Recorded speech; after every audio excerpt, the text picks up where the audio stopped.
अब हम दिखाएंगे आपको प्रदेश की हर छोटी बड़ी खबरें रफ्तार के साथ हमारे न्यूज एक्सप्रेस उत्तराखंड सुपरफास्ट में। अब हम दिखाएंगे आपको प्रदेश की हर छोटी बड़ी खबरें रफ्तार के साथ हमारे न्यूज एक्सप्रेस उत्तराखंड सुपरफास्ट में।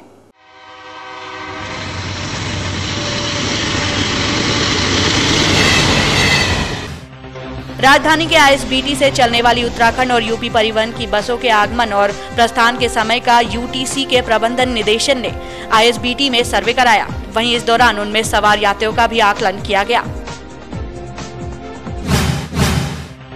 नए सर्कल रेट 2 अप्रैल से लागू हो गए हैं। राजधानी में यह वृद्धि 44% तक की गई है।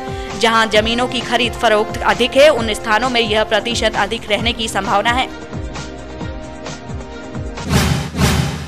राजधानी में सांसद निधि से विकास कार्यों के लिए लाखों रुपए स्वीकृत तो हुए हैं, लेकिन इन्हें खर्च करने के मामले में सरकारी विभाग अब भी सुस्त बने हुए हैं। सांसद निधि के तहत हर साल करोड़ों रुपए विकास कार्यों के लिए ही मिलते हैं। Food security and standard act के तहत व्यापारी रजिस्ट्रेशन के लिए 31 मार्च के बाद भी आवेदन कर सकेंगे। 12 लाख टर्नओवर तक के व्यापारियों को लाइसेंस की जरूरत नहीं पड़ेगी। उन्हें भी अब रजिस्ट्रेशन कराना पड़ेगा। इसके लिए शुल्क 100 रुपए नियत किए गए हैं।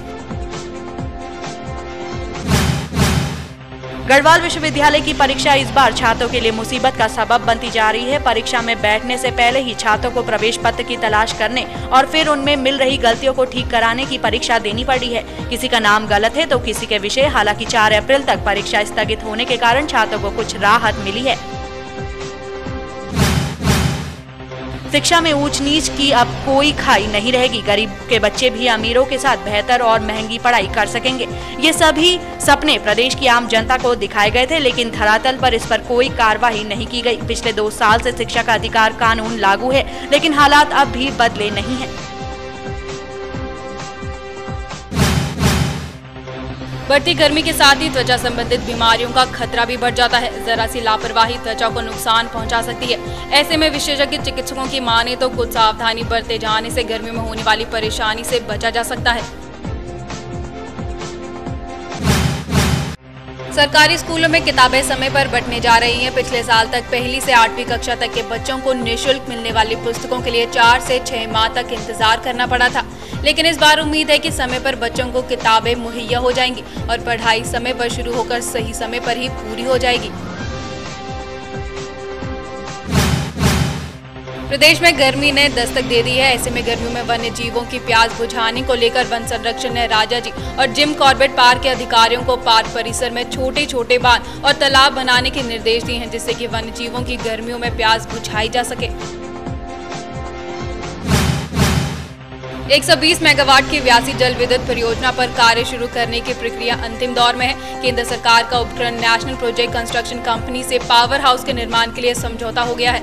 अन्य कार्यों के लिए उत्तराखंड जल विद्युत निगम ने टेंडर आमंत्रित किए हैं। वहीं टेंडर फाइनल होते ही कार्य भी शुरू हो जाएगा। स्कूल में नियुक्त किए जा रहे अनुदेशकों की नौकरी बच्चों की संख्या पर टिकी रहेगी। बच्चे कम हुए तो नौकरी भी नहीं रहेगी, यानी बच्चों को पढ़ाने की टेंशन के साथ अब अनुदेशकों को छात्र संख्या बनाए रखने के लिए भी मशक्कत करनी होगी। शिक्षक संगठन इस व्यवस्था का विरोध कर रहे हैं। 12वीं पंचवर्षीय योजना के तहत कुमाऊं विश्वविद्यालय के विकास के लिए करोड़ों के प्रस्तावों पर मुहर लग गई है। विश्वविद्यालय में करीब 2 दर्जन नए इंटीग्रेटेड व व्यावसायिक कोर्स शुरू होंगे। वहीं स्नातक स्तर पर सेमेस्टर सिस्टम लागू करने का मामला अगले शैक्षणिक स्तर तक स्थगित कर दिया गया है। 3 साल से रोजगार कार्यालय में पंजीकृत बेरोजगारों को नौकरी न मिलने की स्थिति में राज्य सरकार शैक्षिक योग्यता के अनुसार 750 से 1500 रुपए मासिक बेरोजगारी भत्ता देगी। कांग्रेस ने अपने घोषणा पत्र के वायदे को पूरा करते हुए ये व्यवस्था की है। दून वासियों को इन दिनों आवाजाही में बेहद परेशानी हो रही है। शहर में कहीं सीवर लाइन निर्माण के चलते सड़कें खुदी पड़ी हैं, तो कहीं सड़क पर बने गड्ढों ने लोगों का सड़कों पर चलना बेहाल कर दिया है। पब्लिक स्कूलों में पढ़ रहे बच्चों और उनके अभिभावकों की शिकायतें शिक्षा निदेशालय तक पहुंचती ही नहीं। कारण स्कूल के बाद शिकायतें इतने ठिकानों से होकर गुजरती हैं कि समाधान होने तक शिकायत धुंधला जाती है।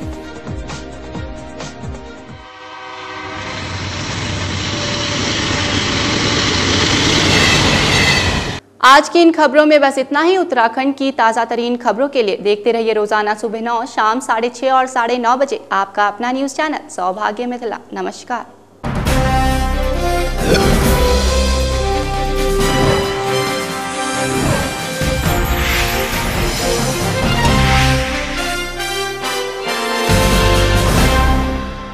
आज की इन खबरों में बस इतना ही। उत्तराखंड की ताजा तरीन खबरों के लिए देखते रहिए रोजाना सुबह 9, शाम 6:30 और रात 8:30 बजे आपका अपना न्यूज चैनल सौभाग्य मिथिला। नमस्कार।